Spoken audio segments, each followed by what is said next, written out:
अस्सलाम वालेकुम नाज़रीन, कल्याण न्यूज़ में मां आहियां गुलाम मुस्तफ़ा सोलंकी। पेश आहिनि हिन वक़्त जूं हेडलाइंस। इसराइली फ़ौज जथा टैंकनि जी मदद सां गिज़ा शहर में दाख़िल, ज़मीनी हमला शुरू करे छॾिया। इसराइली गिज़ा ते ज़मीनी हमला बि शुरू करे ॾिना।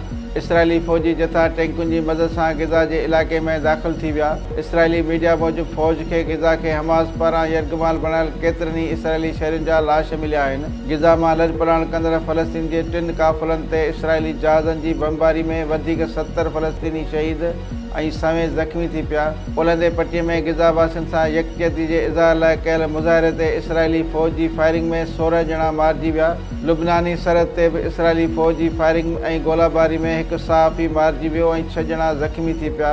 इसराइली फ़ौज जे हमलनि में शहीद थियल फ़लस्तीन जो अंगु 2000 ताईं पहुची वियो। हमास जे हमलनि में 1300 इसराइली बि मारिजी चुका आहिनि।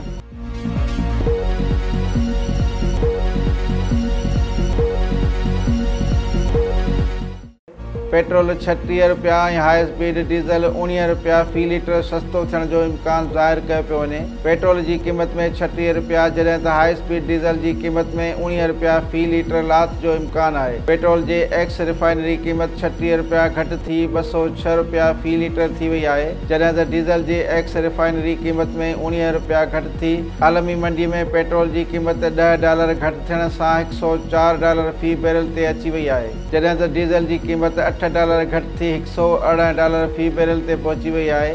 मुआशी माहिरनि जो चवणु आहे त पाकिस्तानी रुपए जी क़दुरु लाॻीतो बहितरी सबबि पेट्रोलियम मसनूआत जूं क़ीमतूं घटि थियण जो इम्कान आहे। हतमी फ़ैसिलो निगरान हुकूमत 15 अक्टूबर ते कंदी। यादि रहे त निगरान हुकूमत 30 सेप्टेम्बर ते पेट्रोल जी क़ीमत 8 रुपया घटि कई हुई, जंहिंखां पोइ पेट्रोल जी नई क़ीमत 323.38 रुपया, जॾहिं त हाई स्पीड डीज़ल जी क़ीमत 11 रुपया सस्तो थी 318.18 रुपयनि में मिली रहियो आहे।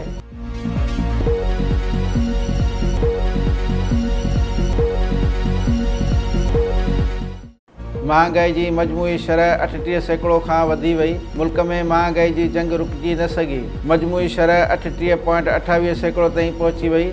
हिकु हफ़्ते दौरान 17 ज़रूरी शयुनि जे क़ीमतुनि में वधीक इज़ाफ़ो थी वियो।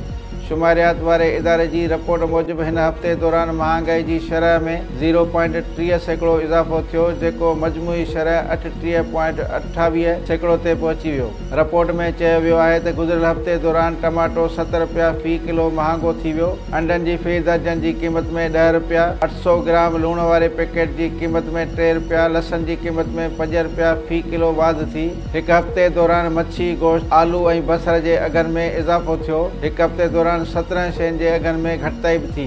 खंड जी फ़ी किलो क़ीमत में घटिताई, दाल माश 8 रुपया फ़ी किलो सस्ती थी वई। ज़िंदा मुर्गी जी क़ीमत में 6 रुपया ऐं चांवरनि जी क़ीमत में 2 रुपया फ़ी किलो घटिताई थी आहे। हुन खां अलावा हिन हफ़्ते 17 शयुनि जे क़ीमतुनि में इस्तेहकाम रहियो।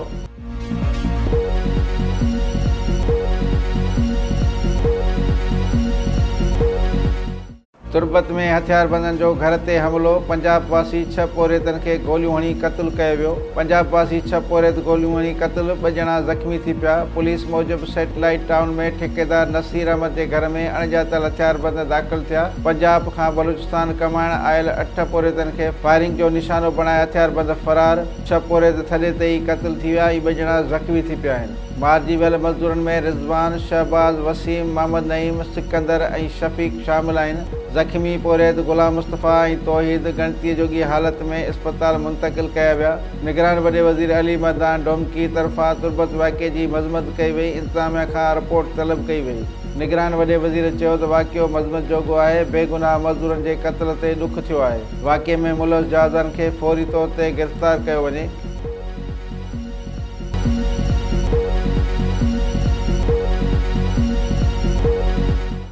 नाज़रीन, ही हुयूं हिन वक़्त जूं हेडलाइंस। वधीक ख़बरुनि ऐं अपडेट लाइ ॾिसंदा रहो कल्याण न्यूज़ ऐं असांजो चैनल लाइक ऐं सब्सक्राइब करणु न विसारींदा।